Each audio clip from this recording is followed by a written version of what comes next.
Olá! Hoje o nosso papo é sobre teorias da motivação. Olha, esse é um daqueles temas que são figurinha carimbada em qualquer concurso, né? Especialmente se a prova for para a área de administração ou gestão de pessoas. Mas o ponto aqui não é só decorar um monte de nome para marcar o X no lugar certo.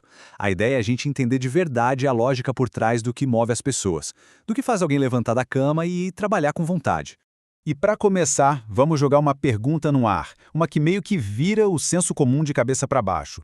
Por que que um salário alto, às vezes, simplesmente não é o suficiente? Quer dizer, se fosse só pagar bem, a vida de qualquer gestor seria uma moleza, não é mesmo? A resposta, claro, está na complexidade que é o ser humano. E são justamente as teorias que a gente vai ver agora que nos dão as pistas para desvendar esse quebra-cabeça. Bom, para organizar o nosso raciocínio e ajudar na hora de estudar, a gente dividiu tudo em alguns blocos. Primeiro vamos ver as fundações, que são as teorias que tentam responder o que nos motiva. Depois, a gente entra na mecânica para entender como esse processo todo acontece na nossa cabeça. E aí fechamos com as lentes, que são as teorias que olham para a influência do ambiente e da gestão. E claro, no final a gente junta tudo numa caixa de ferramentas da motivação para não esquecer mais. Então, vamos começar pelo começo. Esse primeiro grupo de teorias, as de conteúdo, elas vão direto ao ponto. O que lá no fundo nos dá aquela energia e nos faz ir numa certa direção? Quais são as nossas necessidades internas? É a base de tudo, por isso a gente chama de fundações. E quando a gente fala de fundações, é impossível não começar com ele, Abraham Maslow e sua famosa pirâmide. Essa aqui é clássica, todo mundo já ouviu falar. A ideia é genial de tão simples. A nossa motivação funciona em degraus. Ninguém vai estar super preocupado em deixar um legado na empresa se está com dificuldade para pagar o aluguel. Entende? É uma escadinha mesmo, um degrau de cada vez. Olha só os 5 degraus aí, para ficar fácil de entender. Na base de tudo, o básico do básico, as necessidades fisiológicas, ou seja, o salário para pagar as contas. Resolvido isso, a gente sobe um degrau e quer segurança, um emprego estável. Depois, a gente quer se sentir parte do time, ter amigos, as necessidades sociais. E só aí, lá no topo, é que a gente começa a se preocupar de verdade com reconhecimento, com estima e, finalmente, com a autorrealização, que é aquela vontade de ser a melhor versão de si mesmo. Beleza, saindo de Maslow, a gente chega em Hertzberg, que trouxe uma sacada muito, mas muito importante. Ele disse o seguinte: o oposto de insatisfeito não é satisfeito. Parece estranho, né? Mas ele descobriu que as coisas que deixam a gente insatisfeito são totalmente diferentes das coisas que realmente nos deixam satisfeitos. Pensa que são duas réguas separadas, não uma única. E aqui fica tudo mais claro. De um lado, os fatores higiênicos. Coisas como o salário, as condições de trabalho, as regras da empresa. Se isso for ruim, o pessoal vai reclamar, vai ficar insatisfeito. Mas se for bom, ninguém vai soltar fogos, é o mínimo esperado. Agora a mágica acontece do outro lado, com os fatores motivadores. É aqui que está o ouro: reconhecimento, ter mais responsabilidade, sentir que o trabalho tem um propósito. É isso que faz os olhos brilharem. Dando um pulo para uma visão mais atual, a gente tem a teoria da autodeterminação. Essa aqui foca naquilo que a gente chama de motivação intrínseca, ou seja, aquela que vem de dentro para fora, que é a mais forte e duradoura. A tese é que todo ser humano, em qualquer lugar do mundo, tem 3 necessidades psicológicas básicas, e quando elas são atendidas, aí sim o engajamento acontece de verdade. E quais são essas 3 necessidades? Primeiro, autonomia. É a sensação de que se tem alguma escolha, algum controle sobre o que se faz. Segundo, competência. É sentir que se é bom naquilo, que se dá conta do recado. E terceiro, relacionamento, que é a necessidade de se conectar com outras pessoas, de fazer parte de algo. Quando um líder ou uma empresa consegue criar um ambiente que nutre esses 3 pontos, a motivação interna simplesmente explode. Ok, agora a gente muda de perspectiva. Se até aqui a gente viu teorias que focavam no que motiva, agora vamos entrar no como a motivação funciona. As teorias de processo são sobre isso. Elas olham para a motivação como um processo mental, uma espécie de cálculo que a gente faz na nossa cabeça antes de agir. E a primeira dessa turma é a teoria da expectativa, do Vroom. Pensa nela como uma equaçãozinha que a nossa mente resolve em segundos.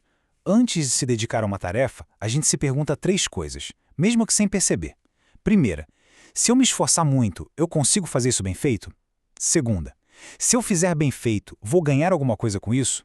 E terceira, essa coisa que eu vou ganhar, eu realmente quero? E aqui está a fórmula para a gente não esquecer.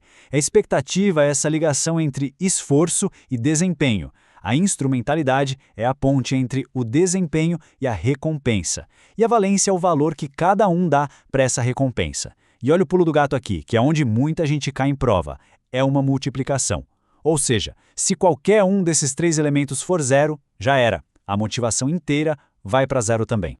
Agora, com a teoria da equidade, o cálculo deixa de ser só individual e passa a ser social. O que o Adams diz é que a gente é movido por um senso de justiça. A gente está o tempo todo olhando para o lado e comparando. Eu me esforço tanto quanto fulano, será que eu estou ganhando a mesma coisa? E essa percepção de injustiça, nossa, isso é um veneno para a motivação.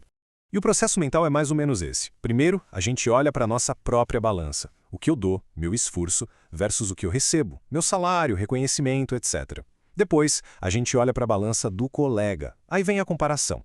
Se a nossa mente acusa que a conta não fecha, que está injusto, aí a desmotivação bate forte. A pessoa pode começar a trabalhar menos, a pedir um aumento ou, em último caso, a procurar outro emprego. Tudo para tentar reequilibrar essa balança. Agora vamos para uma das teorias mais práticas, daquelas que a gente vê sendo aplicadas o tempo todo. A teoria do estabelecimento de metas. A ideia de Locke e Layton é super direta e poderosa. Ter metas que são, ao mesmo tempo, bem específicas e desafiadoras, funciona como um verdadeiro turbo para nossa performance. É simples. Uma meta clara dá foco, diz para onde olhar e mobiliza nossa energia. Mas não é qualquer meta que funciona. Para ser eficaz, ela precisa ter esses 4 ingredientes. Primeiro, clareza. Em vez de falar venda mais, a meta tem que ser algo como aumentar as vendas em 15% até o final do trimestre. Segundo, desafio. Tem que ser difícil, mas não impossível, para esticar a nossa capacidade. Terceiro, comprometimento. A pessoa tem que comprar a meta, acreditar nela. E por último, e super importante, feedback constante. A gente precisa saber se está chegando perto ou se precisa ajustar a rota. Certo?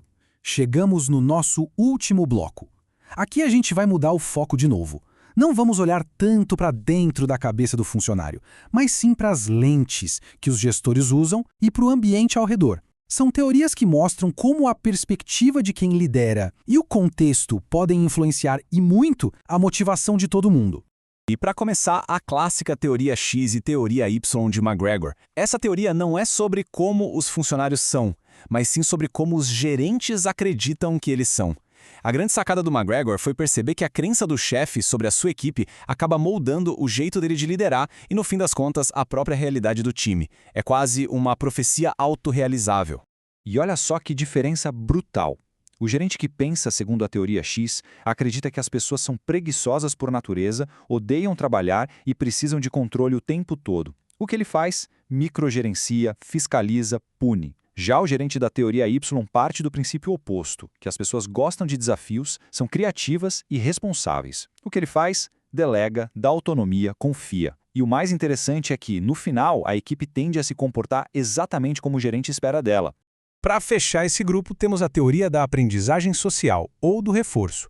A ideia aqui é que a gente aprende a se comportar e a se motivar, observando os outros e vendo as consequências das ações. É basicamente aprender pelo exemplo e pela experiência. A gente vê o que dá certo e o que dá errado no ambiente e ajusta nosso comportamento.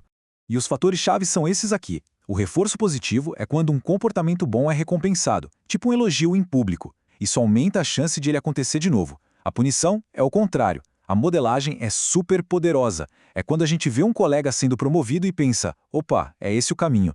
E a autoeficácia é a cereja do bolo. É a nossa crença interna de que a gente é capaz de fazer aquilo. Sem isso, nem o melhor dos reforços funciona.